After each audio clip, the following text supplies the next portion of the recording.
Boa noite a todos. Vamos iniciar nosso evento, né, de hoje. Vamos conhecer um pouquinho aqui das propostas de reforma tributária que a gente tem. Hoje a gente tem aqui um especialista na matéria, o José Alberto, que vai compartilhar conosco aqui um pouquinho dos seus estudos, das suas convicções e etc. E, Alberto, eu não tenho dúvida nenhuma que vai contribuir bastante com o nosso sistema, né? Nosso sistema de associações comerciais. E, para lembrar, este evento ele veio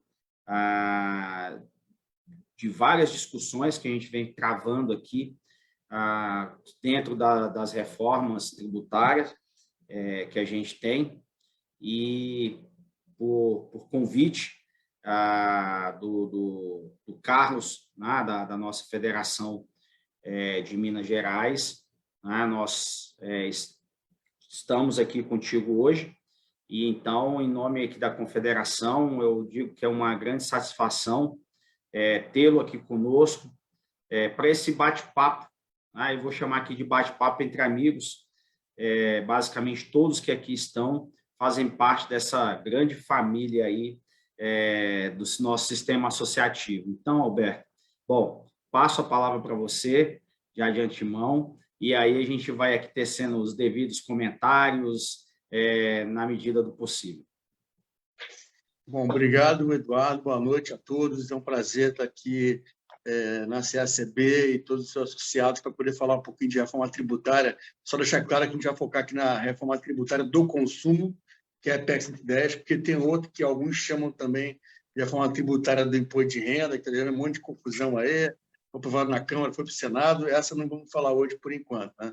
Então, focar no consumo, porque a PEC 110, o relatório foi publicado, problemas bem importantes, né? Muito preocupantes, porque insiste numa premissa, a nosso ver, equivocada. Quando eu falo nosso ver, é de todos os apoiadores do Simples Cajá, inclusive a CACB, né?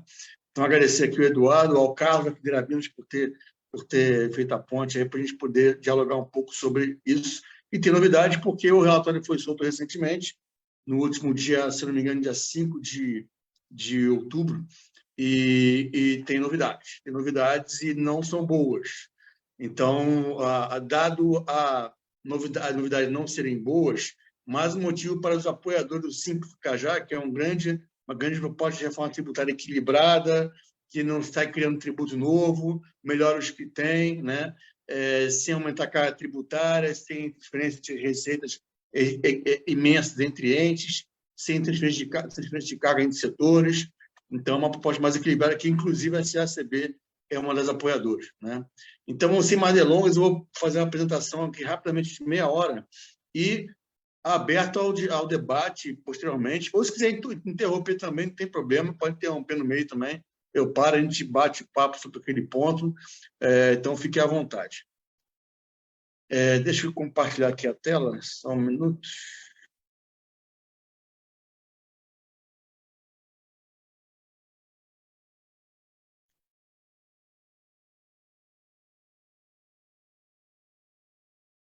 Eu imagino que esteja enxergando já, né? Estão enxergando? Sim, beleza, está sim. Vamos nessa. Bom, seguir esse roteiro aqui. Então, vou falar aqui da ausência de diagnóstico na PEC 110, um relatório publicado, como falei recentemente. Basicamente, o que ela pretende? Ela pretende criar o que se chama de IVA dual ou IBS dual. IVA é imposto valor adicionado, IBS é imposto sobre bens e serviços. Resumindo, é isso, né? É a mesma coisa.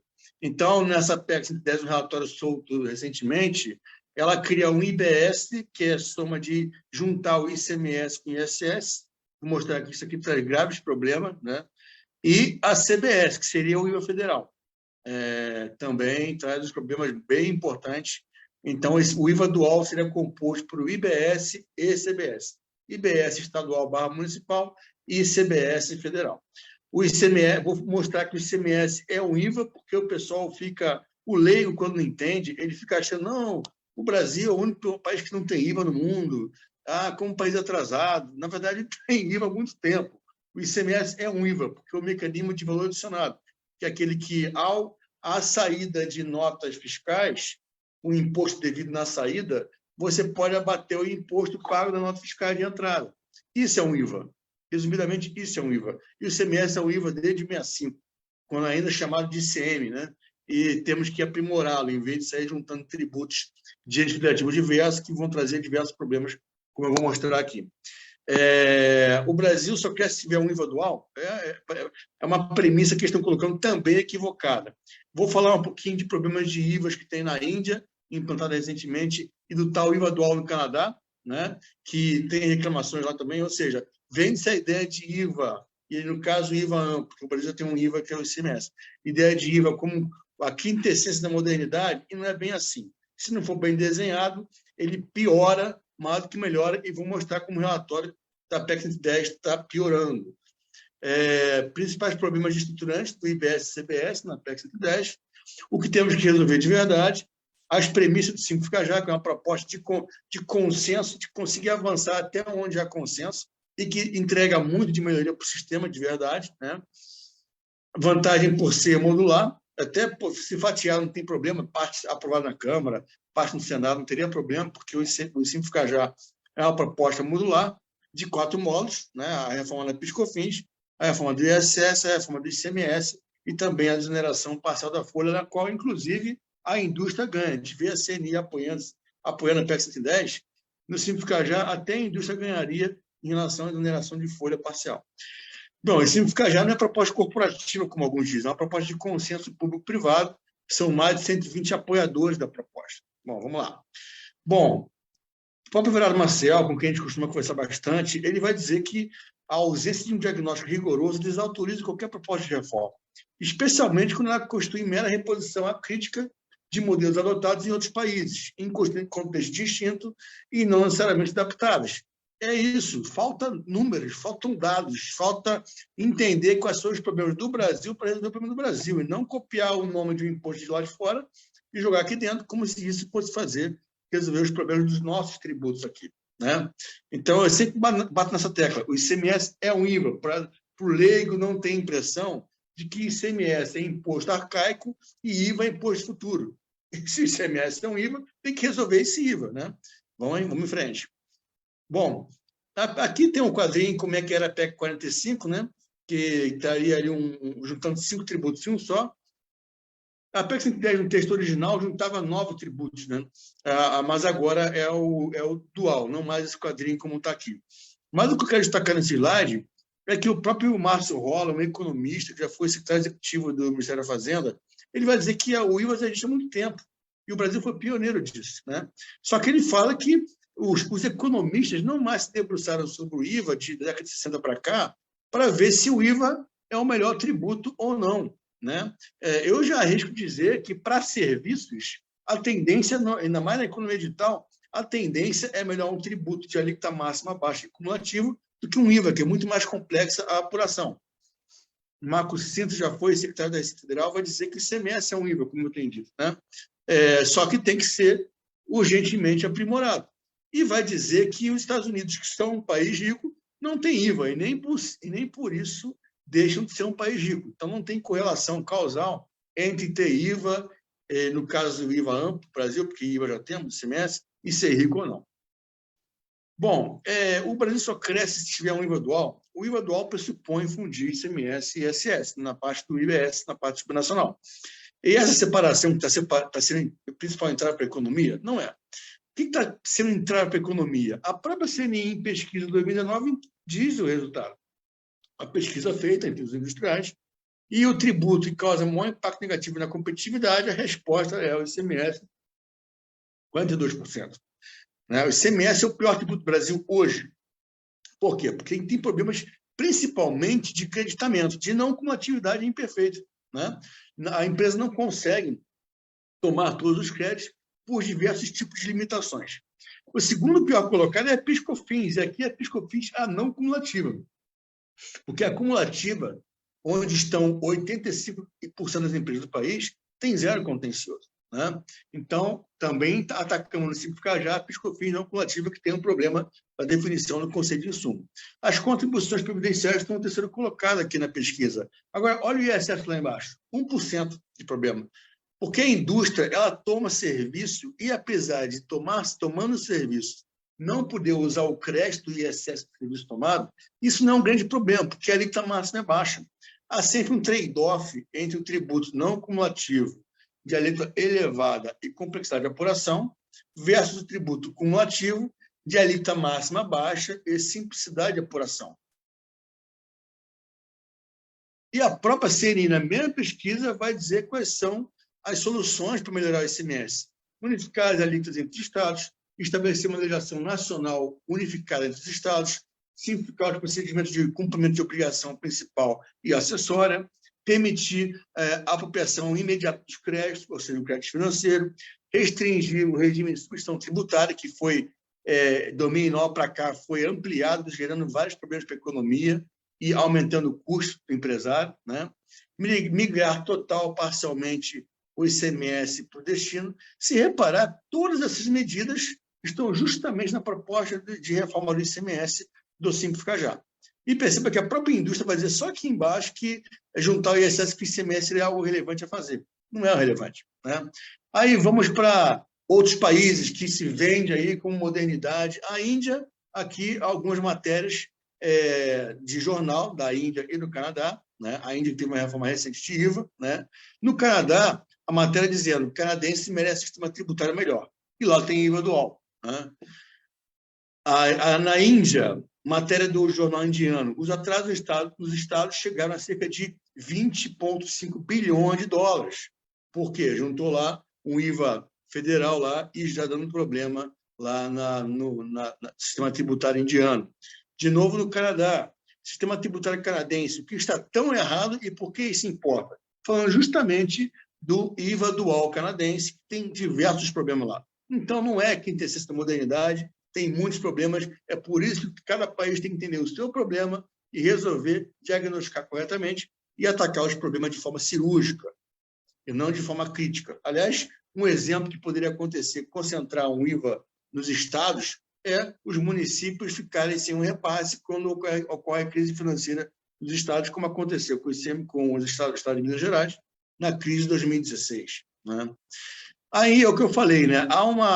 O pessoal que defende o IVA, o economista lá, um dos mentores do IVA, vai dizer que a neutralidade é a coisa mais importante. Neutralidade é importante? É claro que é importante. Só que tem que olhar a simplicidade. A neutralidade traz junto com ela a complexidade. E nós estamos vendo hoje os IVAs que existem hoje, que é o ICMS e a PIS/COFINS cumulativa, cheio de problema. Então, temos que resolver eles, não juntar outro tributo dentro deles para ficar o problema maior ainda, né? E a simplicidade é algo importante, não só para as empresas que prestam serviço, mas também para quem está no regime simplificado da PIS/COFINS cumulativa, que tem zero contencioso. Zero contencioso. Bom, quais são os principais problemas estruturantes do IBS e CBS, esse IVA dual lá na PEC 10? Bom, em relação ao IBS, que é a parte subnacional, o aumento de carga tributária. Uma alíquota de IBS teria que se majorar para compensar o Fundo de Desenvolvimento Regional que eles querem criar.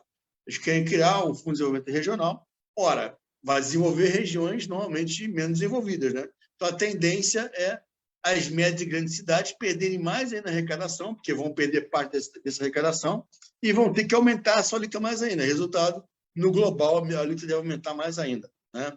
A alíquota majorada nos estados e municípios que tem a perda, aqueles estados e municípios de origem. Quando joga 100% de destino, vai ter estado e município perdedor. Esses estados e municípios vão ter que aumentar a sua alíquota para tentar manter o seu orçamento, ainda mais os municípios que estão aí no fronte da guerra da Covid, com o orçamento sendo demandado para prestar serviço para a população mais carente, né? A unificação de alíquotas entre setores estaria um aumento de carga tremendo para o setor de serviços. Vamos ver números doravante. O Pacto Federativo prejudicado com o tal Conselho Federativo do IBS, né? Um conselho que estaria de estados e municípios, os municípios perdendo autonomia e ficando à mercê de pires na mão à mercê, mais ainda, política dos estados, né? Enfraquecendo a federação. E os municípios todos esperem o potencial de crescimento do ISS por conta de perder o imposto que mais cresce no Brasil. A diferença, em 15 anos, seria algo em torno de 206 bilhões de reais. Bom, na parte federal, a CBS com seus prejuízos. O impacto muito grande para as empresas que estão no regime cumulativo da PIS/COFINS, como eu já falei, é um regime simplificado e entrariam num regime que, por natureza, é mais complexo, que é o não cumulativo, e vão ter que contratar contador, vai faltar contador no país. De tanta empresa que vai ter que contratar contador para resolver as dificuldades de apuração de um regime mais complexo, que é o não cumulativo que a CBS pretende. Além disso, ela aumentaria a carga tributária, ela também aumentaria a carga tributária para o setor geral, né? E para os próprios municípios, que a despesa corrente teria aumentada e os serviços tomados pelos municípios ficariam mais caros, né? Então, é importante apontar esses problemas.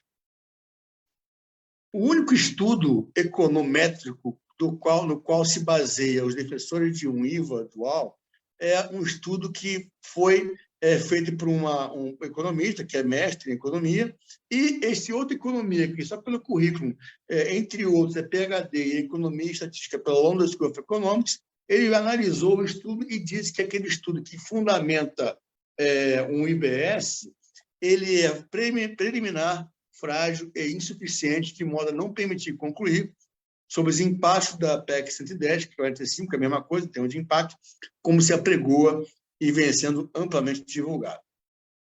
Aqui o setor de serviços pagando a conta aqui no aumento de carga tributária, seja estando no simples, seja no lucro presumido, seja no lucro real. E aí, se joga todo o setor de serviços no regime não cumulativo, ele vai ficar mais complexo. E, pelo fato de que a maioria dos serviços do Brasil serem prestados para pessoas jurídicas, isso aí, ao juntar o ISS no ICMS, não geraria arrecadação, geraria mais crédito.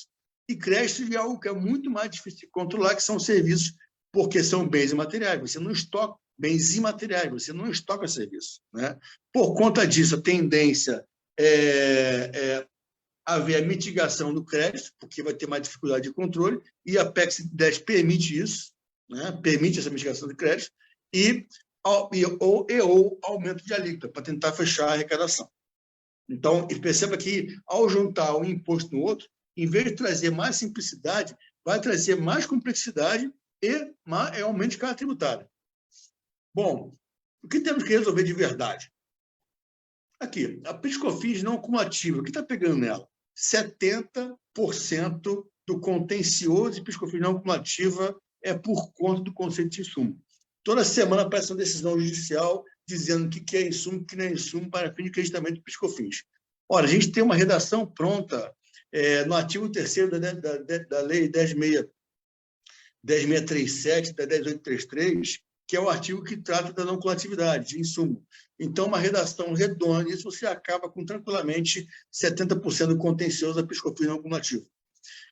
Na folha, elevados encargos para quem emprega mais. Isso é um problema. Como é que resolve?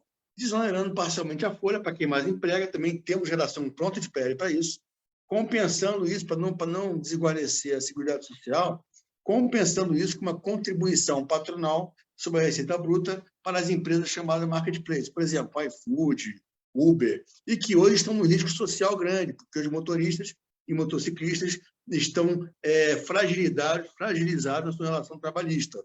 E uma contribuição patronal sobre a receita bruta daria mais segurança para ambas os polos da relação. Vamos falar um pouquinho sobre isso mais avante.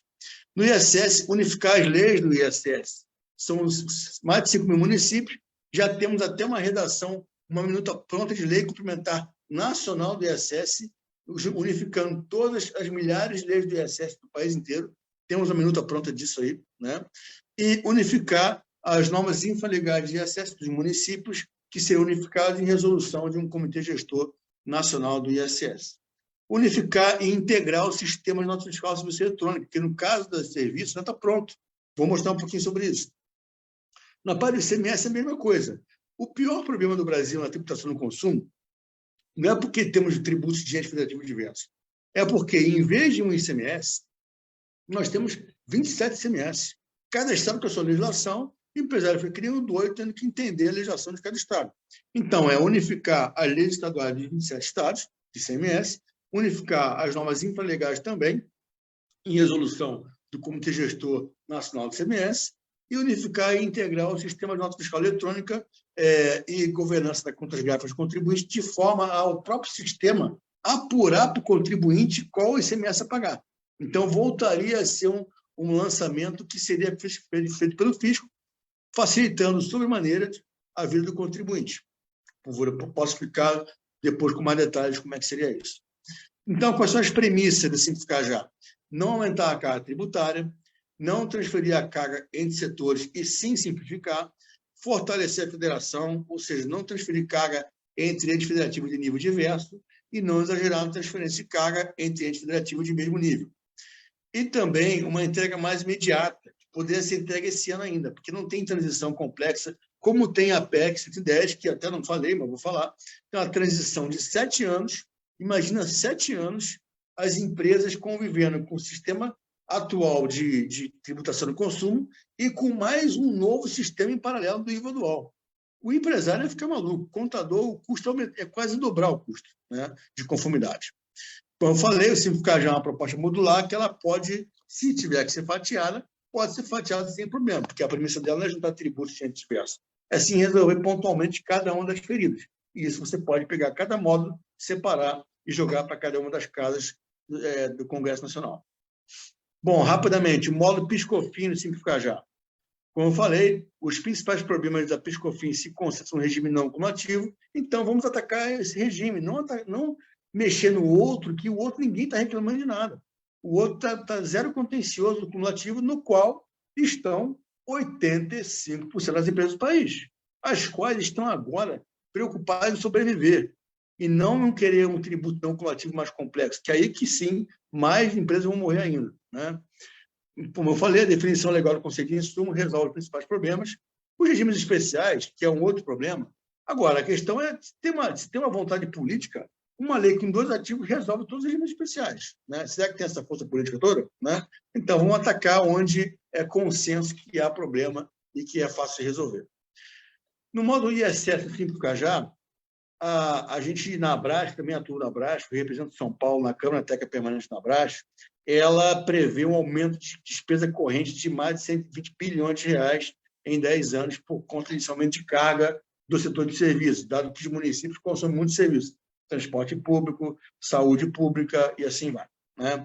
No momento em que a população está mais pobre, em 2000, a redução de consumo foi algo da ordem de 247 bilhões de reais. Famílias deixando de consumir plano de saúde e escola privada e demandar os correspondentes serviços públicos, né?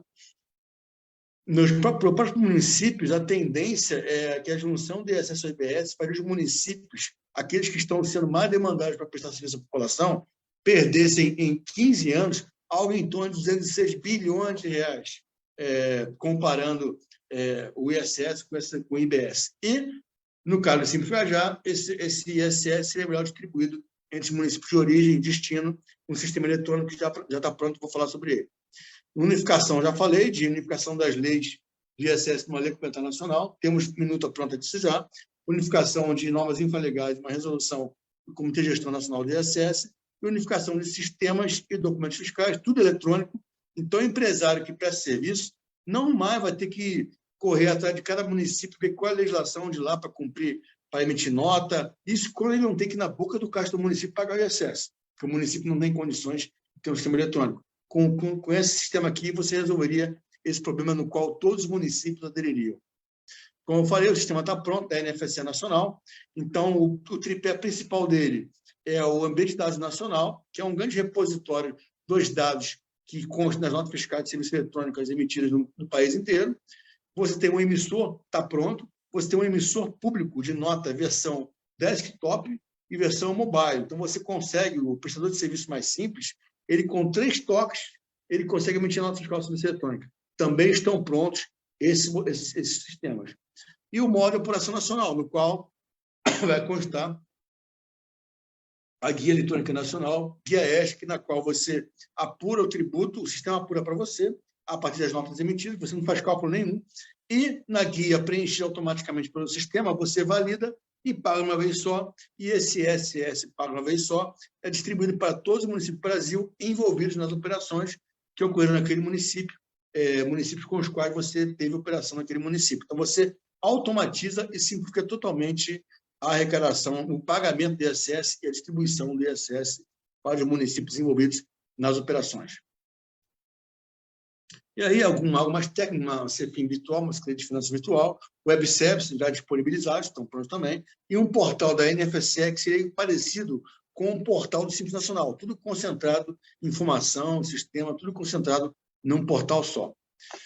Bom, chegando já ao final, já estamos aproximando do fim, no modo ICMS Simplificar Já, é o pior tributo hoje, também unificar as leis do ICMS, uma lei complementar nacional, as normas infolegais em resolução do Comitê Gestor Nacional do ICMS e os sistemas e documentos fiscais eletrônicos, integrando-os entre os 27 estados de forma a automatizar o recolhimento do ICMS, calculado pelo próprio sistema para o contribuinte, dar mais segurança para ele, que não vai ficar com medo de dali a 1, 2, 3, 4, 5 anos aparecer um fiscal na sua porta e querer glosar um crédito que ele utilizou para bater o imposto a pagar por conta de nota fiscal idônea ou empresa inidônea, ou coisa que o valha. Né?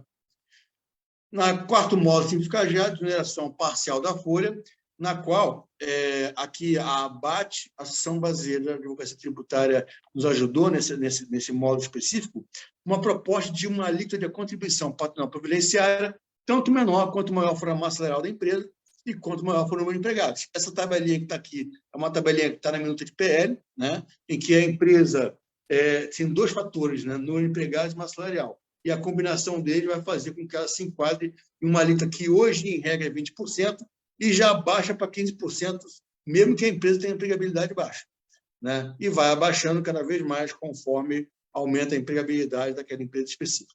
Para fechar a conta, marketplaces contribuindo para a seguridade com uma contribuição patronal sobre a receita bruta. Vou explicar um pouquinho.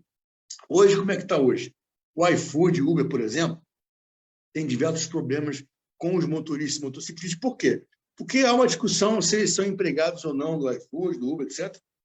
Isso vai parar no Justiça Trabalhista, com ganho de causa para um, às vezes, e para outras vezes. Então, para melhorar essa situação, e o pior, às vezes o motorista ele vai e se enquadra no MEI.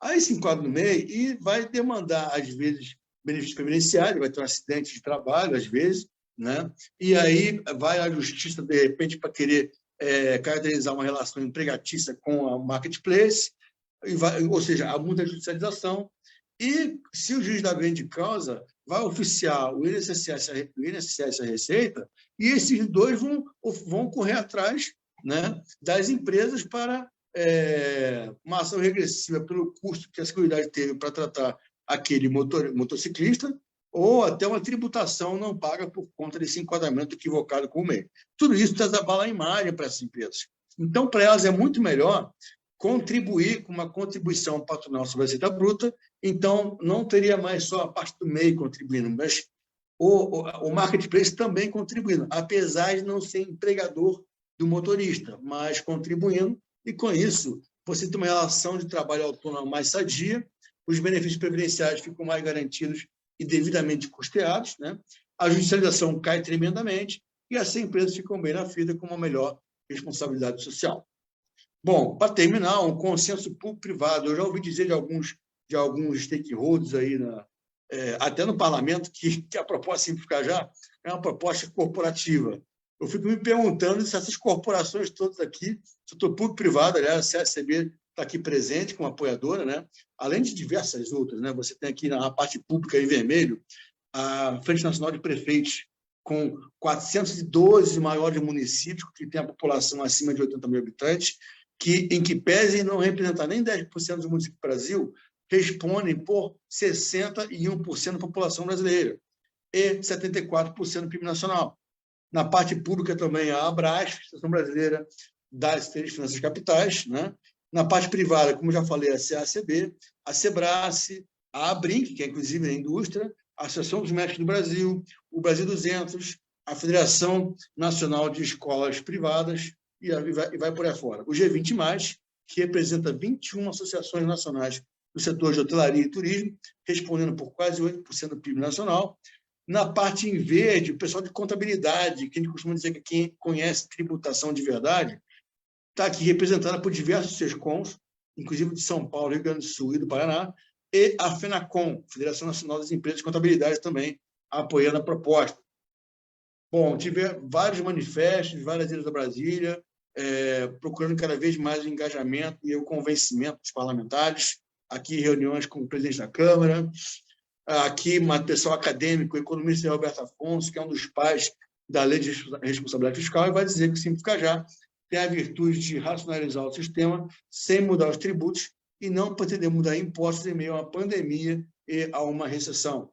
Eliano Torres, que é professor titular de Direito Financeiro da USP, também em apoio ao Simples Cajá.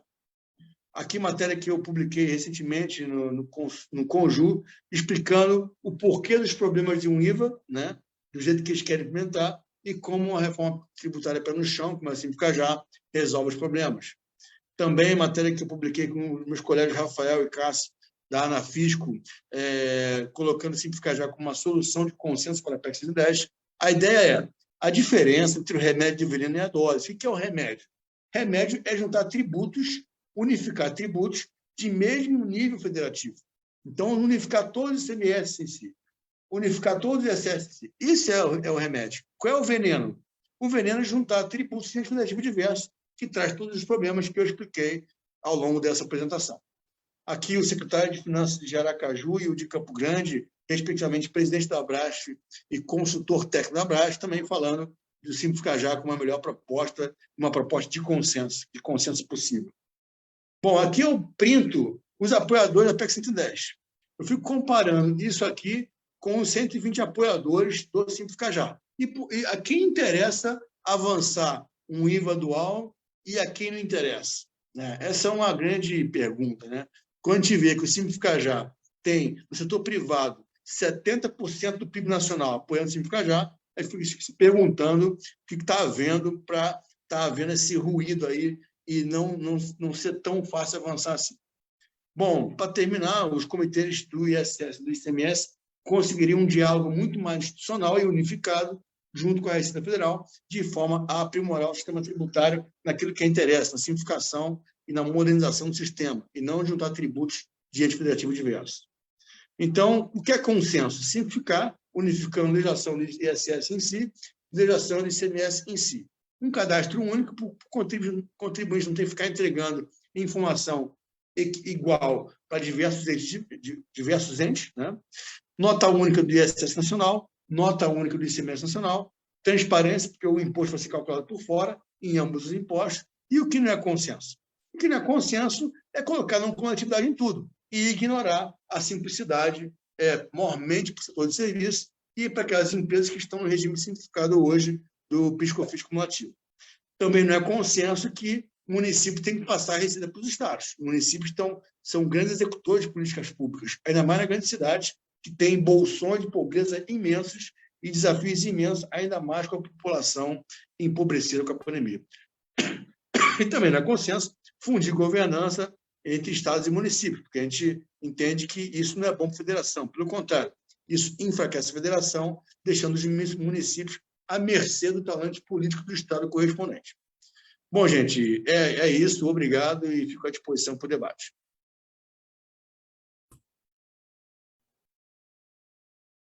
Obrigado, Alberto, pela explanação, pela disponibilidade.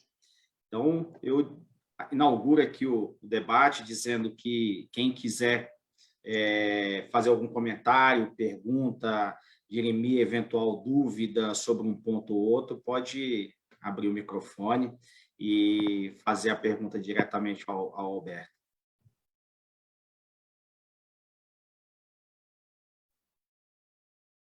Boa noite a todos. Boa noite, Alberto.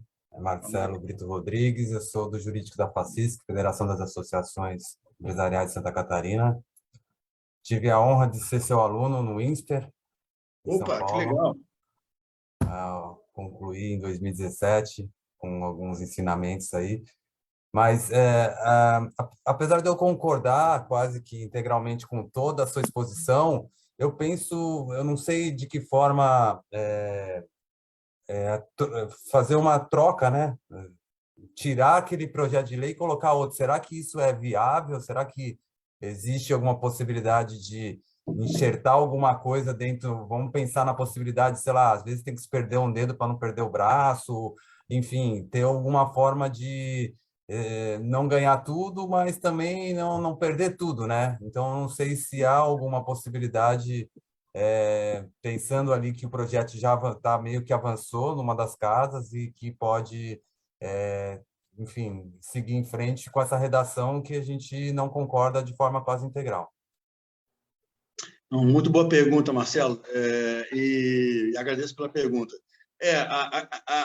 Quando você falou avançou em uma das casas, na verdade, o relatório foi publicado.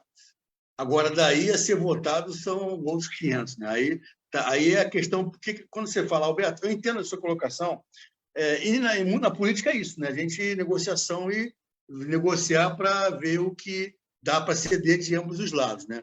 O problema, Marcelo, é que a proposta da PEC, o texto publicado no relatório, ele já peca nas premissas. Então, assim, são as premissas que estão sendo, vamos dizer assim, objeto de debate e combate, vamos colocar assim, entre os atores políticos maiores. Né?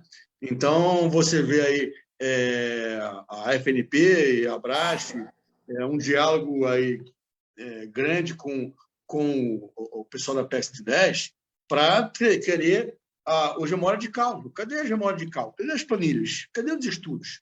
Né? Então, se debruçar sobre isso, sobre as premissas. Né? A questão de repente, avança o IVA dual, vamos ver o que pode melhorar. Olha, tem que melhorar muita coisa, porque o que acontece é que o texto ele deixa totalmente solto, com regimes diversos, exceções. Então, aquilo que se diz no discurso, o IVA de unificar, ficou num discurso. Porque, na prática, você pode... Só para te dar um exemplo. Pode, de repente, falam de um IVA, aí botar o setor de serviço dentro do IVA. Então, vai ser não cumulativo também. Né?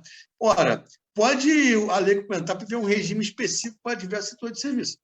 Tudo bem, aí cada setor corre atrás do seu. Aí vamos pensar no setor de informática, por exemplo, que vai querer continuar pagando um tributo parecido com o ISS, cumulativo, com a alíquota máxima de 5%.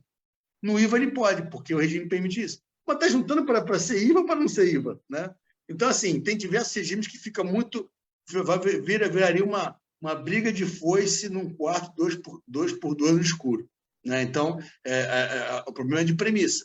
Então, assim, as negociações, os diálogos estão acontecendo. Se vai avançar?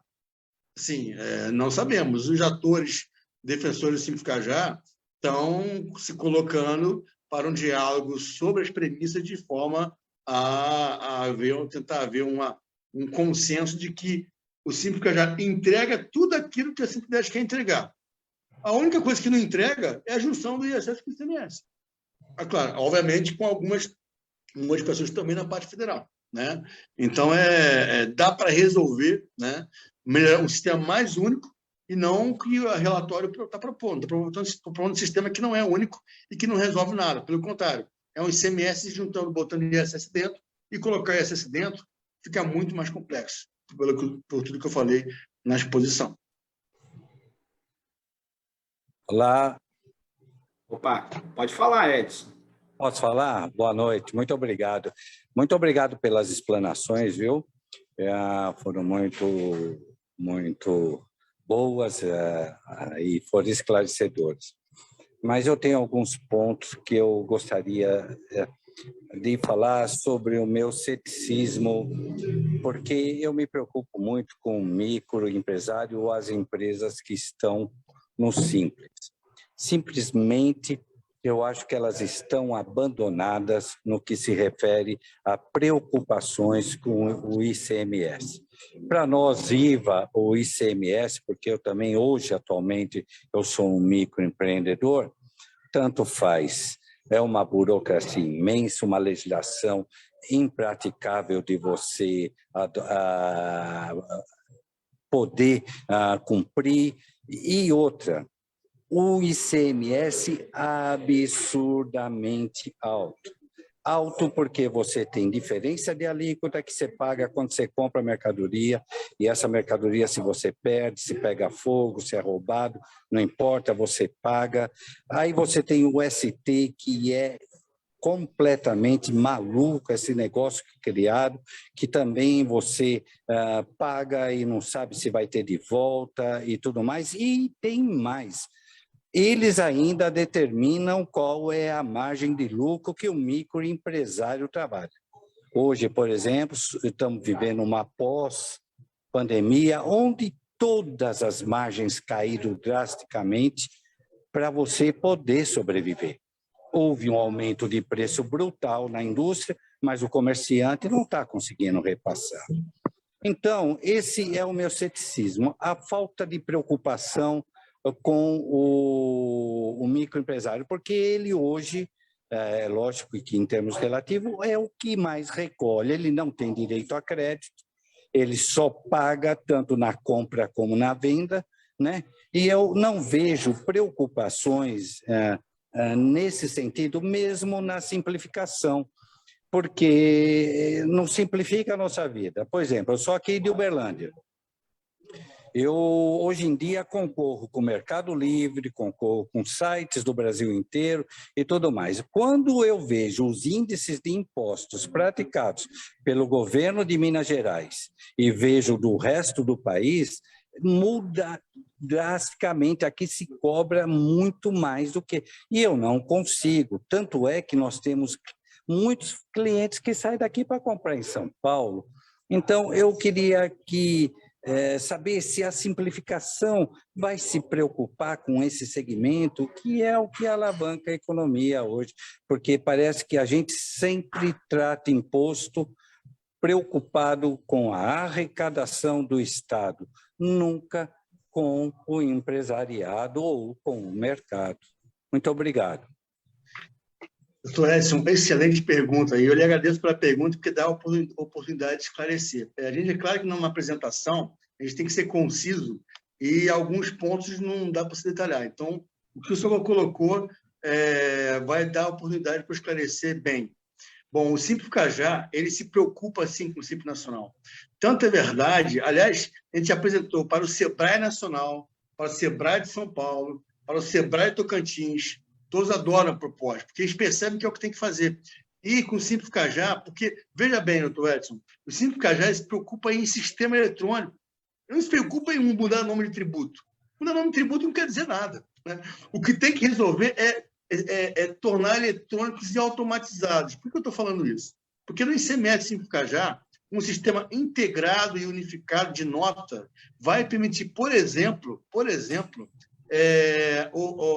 você ter um controle do crédito, porque hoje o controle do crédito, o contribuinte se vira. O contador dele vai lá, nota de entrada, contabiliza e lança lá e abate, valor a pagar, seja o que Deus quiser. Mas só uma coisa, o Simples ele não gera crédito. Eu sei, mas eu vou chegar lá. Vou chegar lá.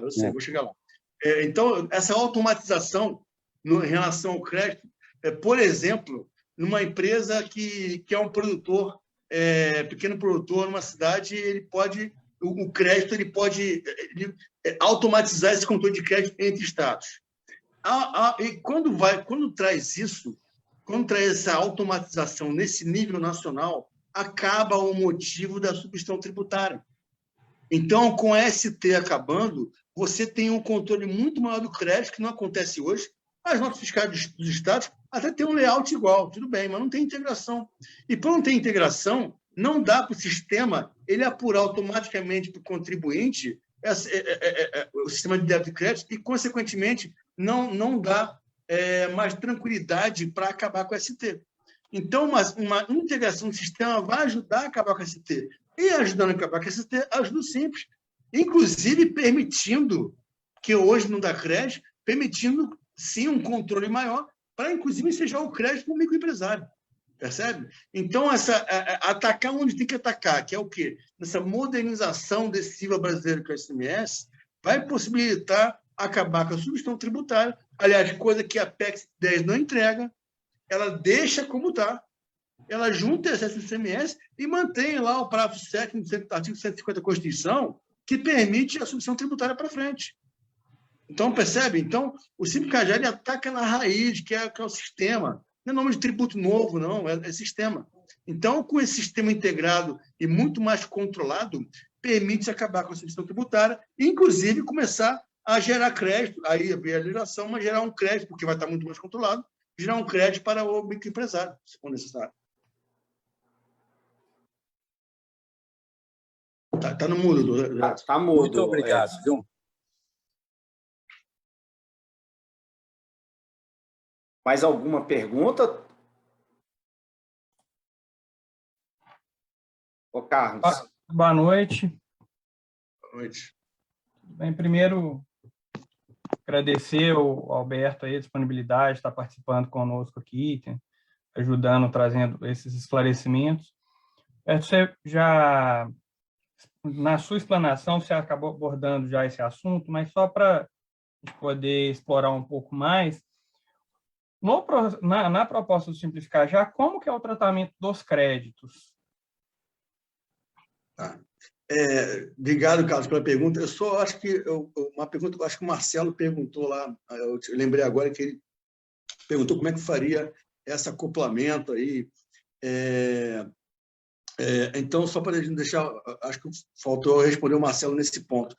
Marcelo, a Simplificar Já é uma emenda substitutiva global à PEC 110. Então, já existe no mundo jurídico lá do parlamento.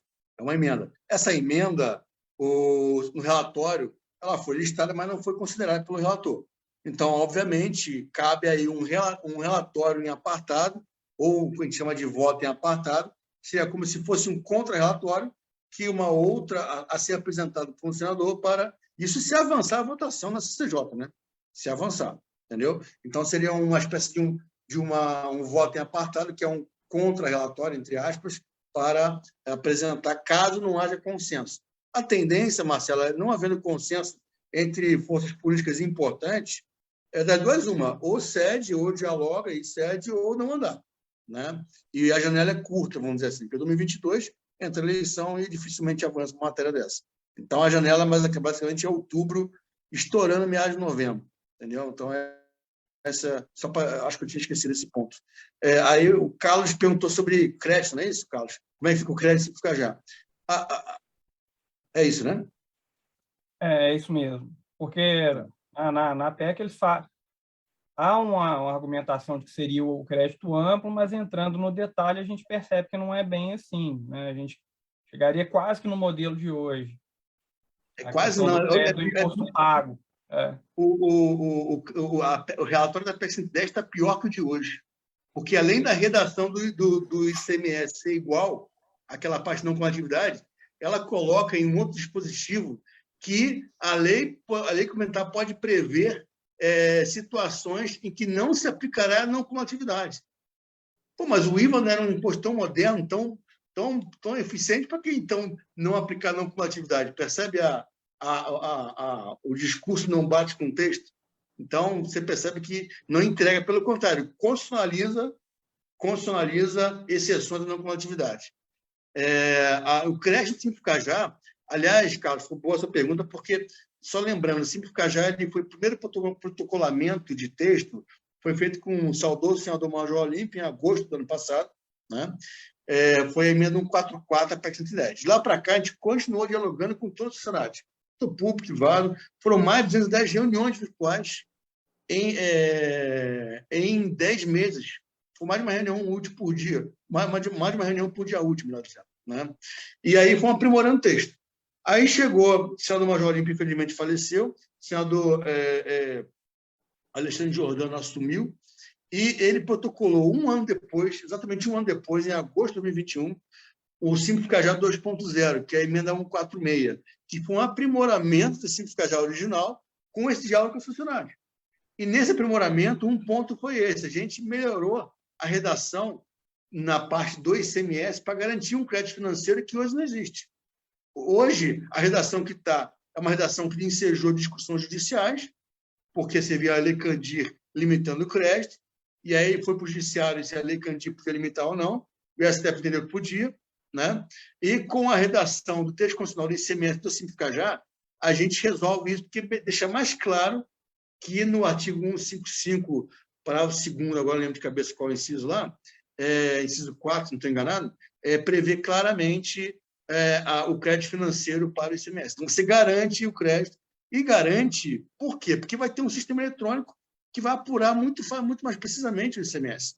Então, é por isso que a gente vai de baixo para cima. É construir os sistemas, com os sistemas de apurações muito mais precisas, e com isso você traz benefício não só para o Simples Nacional, como eu mostrei do doutor Edson, mas também para o crédito do ICMS aprimorado de verdade, não de mentirinha, como está aí na PEC 110 hoje.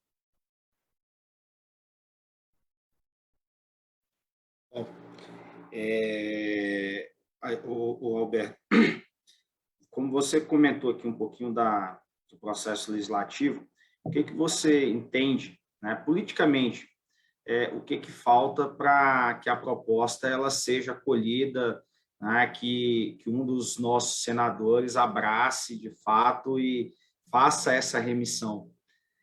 E considerando ainda mais todos os apoios, né, que você mencionou, e que é público, né, diversas publicações trazem a proposta do Simplificar Já e com todas essas assinaturas.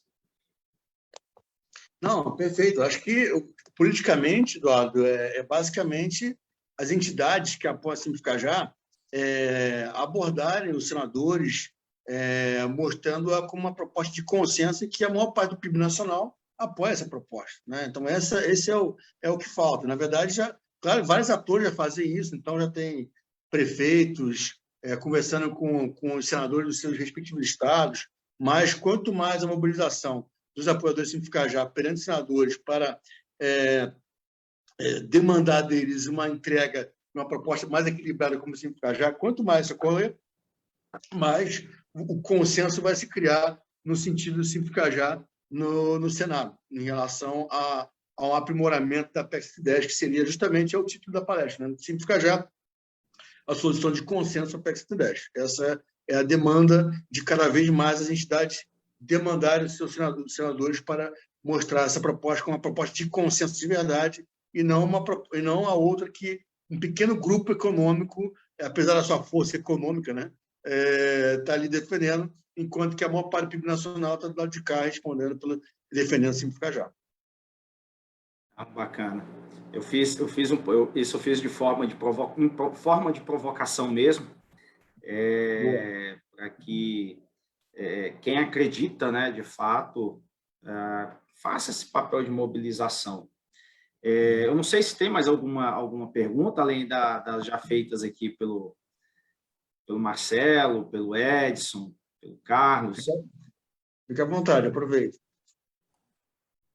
Eu vou abusar aqui, Alberto. Na verdade, assim, eu estava pensando aqui do ponto de vista jurídico, saindo um pouco do político. Vamos pensar no pior cenário. Passou a PEC 110.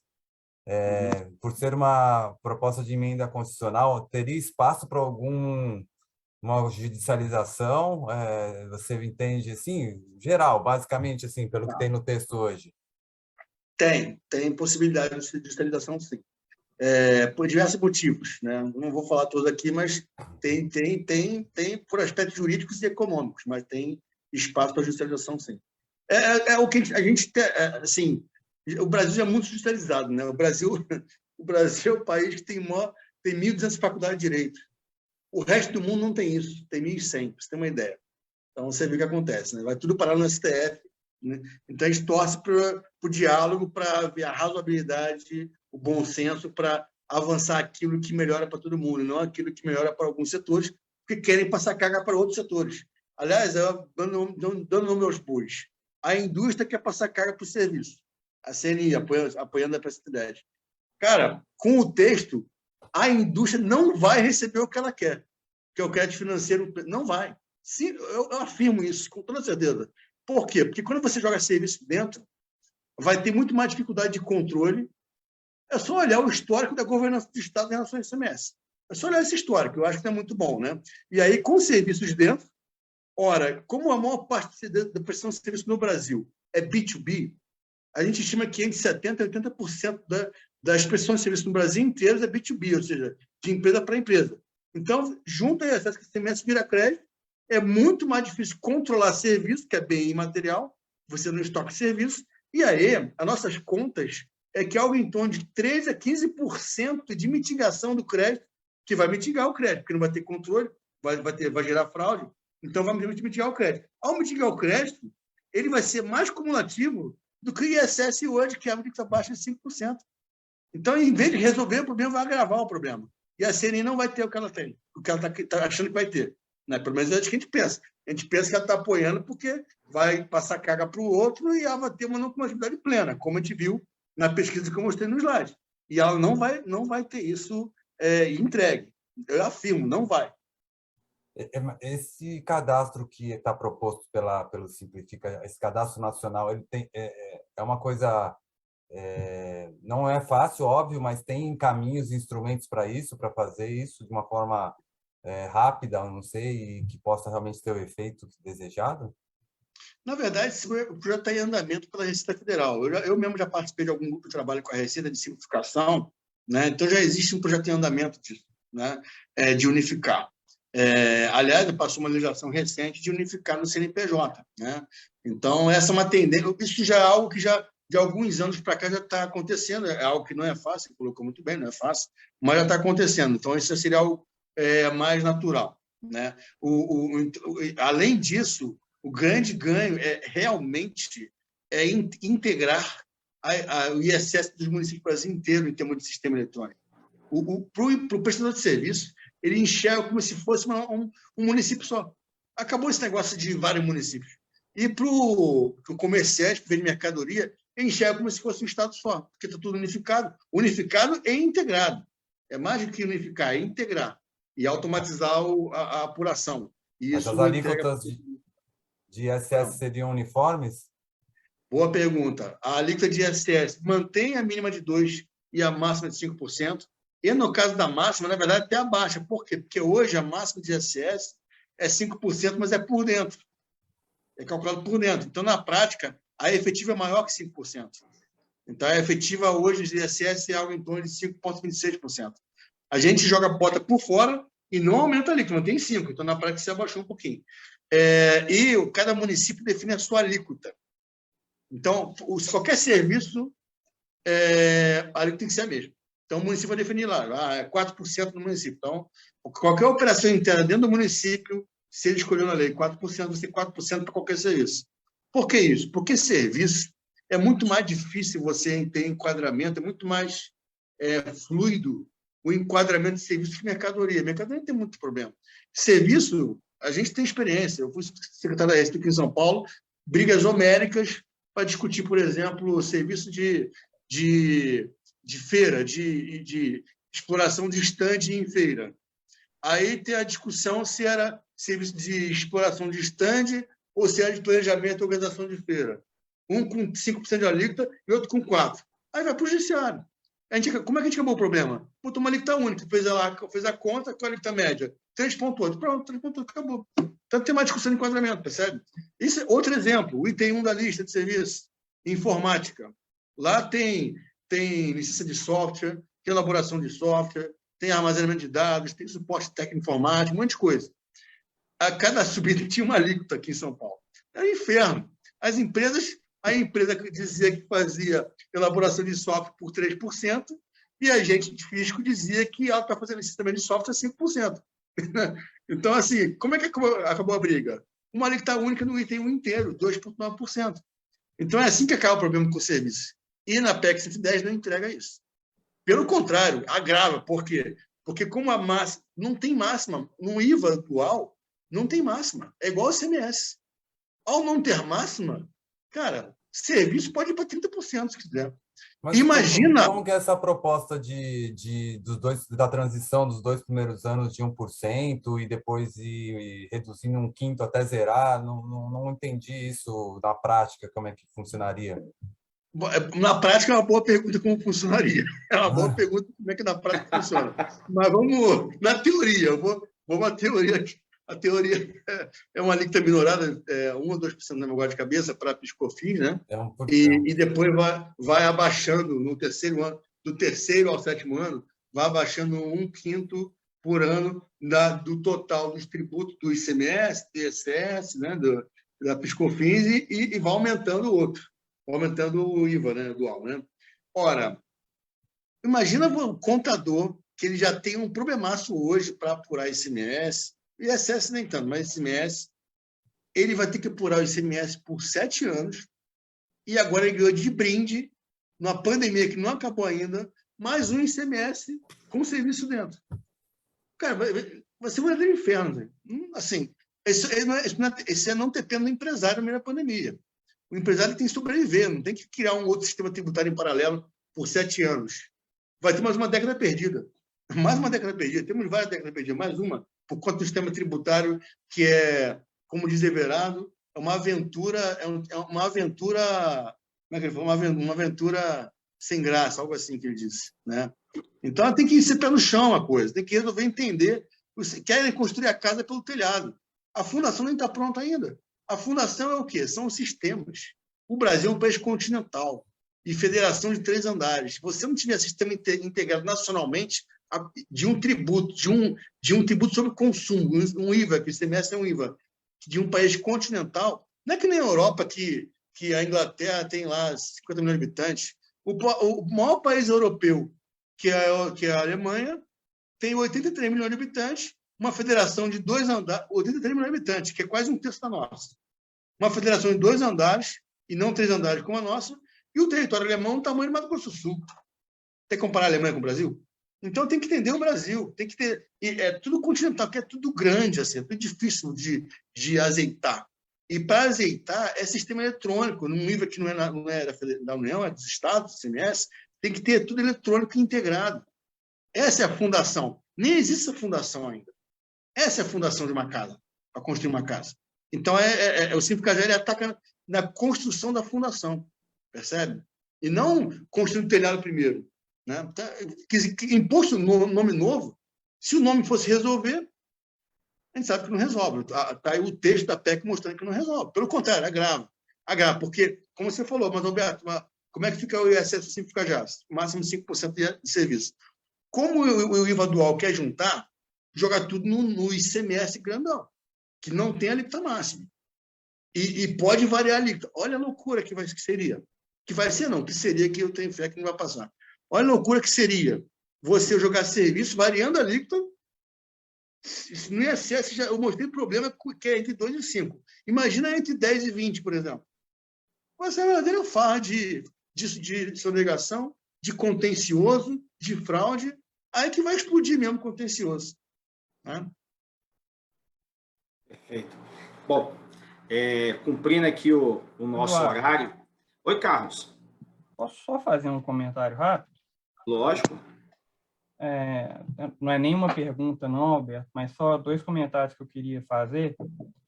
Alberto, eu acho que uma questão muito interessante do Simplificajá é esse ponto específico da ST que você falou, que a substituição tributária ela acabou com o ICMS. Exatamente. Criar o ICMS, veio a previsão da substituição tributária, que a princípio era para ser aplicada somente a algumas mercadorias que tinham uma cadeia de circulação muito grande para facilitar a questão da fiscalização. Hoje a gente já tem os itens mais variados inseridos na lógica aí da substituição tributária. Eu já ouvi discursos de fiscalizações aí de alguns estados falando que a substituição tributária ela foi uma ferramenta criada até para burlar o Simples Nacional, porque ela acaba entrando aí na esfera de tributação do Simples Nacional, e para acabar de piorar, com o fim da definitividade da substituição tributária, foi a pá de cal que faltava para matar. E a gente entrar numa reforma onde eu vou continuar com a previsão, a possibilidade de substituição tributária, que é a característica mais danosa aí do ICMS, assim, não faz muito sentido. E aí, até uma consideração a partir do que o Marcelo colocou, dessa questão da transição, um exemplo bastante interessante que a gente tem para falar de transição questão de tributação no Brasil é o crédito de uso e consumo do ICMS, que veio lá na Lei Complementar de 96, previsto para ter crédito a partir de 98, depois passou para 2000, 2003, 2007, 2011, 2020, agora para 2033. Bota 2.200 logo, para não ficar toda hora mexendo na lei, né? Então, aí quando você fala assim, vou ter tantos anos de transição, olha o exemplo. Exato. Toda hora que chega o momento, porque ali era o quê? Aquilo foi uma transição. Você fala, só vai dar direito a crédito e bens de uso e consumo a partir de 1998. Isso era uma transição para poder fazer ter ali aqueles ajustes e não afetar tanto os números dos estados. Só que a gente vem desde 96, a última foi para 33. Exato. Carlos, você falou tudo, assim, governança. Assim, eu tenho muitos amigos do Estado, eu respeito. Quando eu faço crítica, é uma crítica com todo respeito. Agora, a realidade como ela é. Os estados, o ICMS, o que eles fizeram com o ICMS? Lei complementar para resolver. Até a emenda constitucional 87/15 para a questão do e-commerce, ter agora no destino, aí vai, em vez de fazer uma lei complementar, faz o convênio, que é muito mais fácil ter o convênio. Aí o convênio vai explodindo no STF, o STF diz que é inconstitucional, tem que ter lei complementar. Não fala lei complementar para o ICMS. Não fala lei complementar para o ITCMD, lá no elemento de extraneidade, quando envolve elemento exterior, uma causa-morte, doação envolve alguma coisa exterior. Não faz lei complementar de PVA. Essa passou, essa STF aceitou. Nem resolução resolução do Senado para limitar mínimo de PVA, para evitar guerra fiscal, nem isso. E você vai apostar na governança de um ICMS expandido com serviço dentro, que vai ser... O texto está mostrando que não vai. Uma varinha de condão vai mudar a governança dos estados agora? Eu duvido muito, com todo respeito, eu duvido muito. Então, assim, uma reunião que houve entre entidades dos estados e municípios na Abras, o representante da Abras falou, vocês estragaram o imposto de vocês. Agora, vocês querem estragar o nosso imposto? Tu vai resolver o imposto de vocês, pô. É meio por aí, pô. Com todo respeito, né? Com todo respeito. Porque o texto da PEC... Isso agora de novo, né? No julgamento lá da DC 49, está o voto do Barroso lá, olha, vamos modular para o ano que vem, se os estados não regulamentarem a transferência do crédito, a gente regulamenta. Então, aí isso vai mudar agora com uma varinha de condom, agora a PEC vai tornar os gestores, agora esse semestre vai ser um IVA lindo. Com serviços dentro. Serviço é muito mais difícil de controlar que a mercadoria. A União Europeia, 164 bilhões de euros em fraude. E a maior parte é óbvio que é serviço, que é bem material, muito mais fácil você emitir nota de serviço, e como é que vai provar se não prestou ou não prestou? Mercadoria não, você vai controlar o estoque. Serviço não tem estoque, não. Então não tem noção de onde está entrando. E nem a União tem noção de onde está entrando com a CBS, achando que a CBS é mil maravilha, porque a CBS está tirando a PIS/COFINS não acumulativa, que é um regime muito melhor que a base contra base, que fica neutro para o fornecedor do Simples. Na CBS, ao virar imposto contra imposto, aliás, eu não falei isso aqui, é bom falar, o Edson está aí ainda, né? Tanto no IBS quanto na CBS. O Simples ele é morto por tabela. Por quê? Porque não é neutro a CBS e o IBS. Ele não vai gerar crédito. Imagina uma empresa com um IVA dual, que a alíquota total vai chegar a mais que 30%, vai ser um desespero para correr atrás de crédito. E ao correr atrás de crédito, você acha que vai correr atrás de um fornecedor do Simples, que não gera crédito, ou de um fornecedor do não Simples? Percebe? Vai matar o Simples por tabela. Então, percebe assim, não quero nem falar, é indizível a palavra que eu falo, não vou falar não, que está gravando, mas assim, você vê, está piorando o sistema. Está por conta de teoria. O IVA, tá bom, e o nosso problema? Vocês conhecem o nosso problema de verdade? Assim, para quem elaborou a PEC, esse é o ponto, é resolver os nossos problemas. E o problema passa pela fundação, como eu já falei, sistema eletrônico, que como a tributação do consumo no Brasil é principalmente subnacional, coisa que nenhum país do mundo é. Os IVAs dos países europeus são da União ou da Federação. Aí é fácil, que é de um ente só. Aqui o IVA é subnacional, o ICMS é subnacional. E por isso é difícil. E os problemas vêm vindo. Para resolver, Simplificar já sabe o que tem que fazer. E não é tributo, não é juntando tributo de ente tipo diverso que resolve, pelo contrário. É juntando de mesmo ente, sistema integrado, tudo isso que eu já falei aqui. Maravilha. Bom, não tenho dúvida que esse debate ele ainda deve se prolongar aí por bastante tempo. Vamos findar, então, o nosso evento de hoje, agradecendo mais uma vez ao Alberto pela disponibilidade, né, já sabendo que amanhã é o dia dos nossos amigos gaúchos, né? Vai estar lá no Rio Grande do Sul, acompanhar um pouquinho do que nós ouvimos aqui hoje. Lembrando que está gravado, está disponível no nosso canal do Facebook, também vai estar no canal do YouTube, o evento de hoje, para quem quiser compartilhar com o colega que não pôde assistir, participar do debate, vai estar disponível. Então, Alberto, mais uma vez, muito obrigado pela disponibilidade. Não tenho dúvidas que muito em breve a gente possa te convidar novamente para poder tratar desses temas, inclusive da evolução das reformas, e que a gente consiga aí, de fato, ter algo melhor do que o apresentado, pelo que eu tenho visto, pelos mais diversos debates, está muito longe do ideal. Então, tomara que a gente consiga aí reverter, melhorar e ter um sistema melhor do que o que nós temos, mais justo, mais equilibrado. Tá? Então, encerro aqui o nosso evento de hoje e desejando aí a todos uma ótima noite. Obrigado. Boa noite a todos. Tchau, tchau.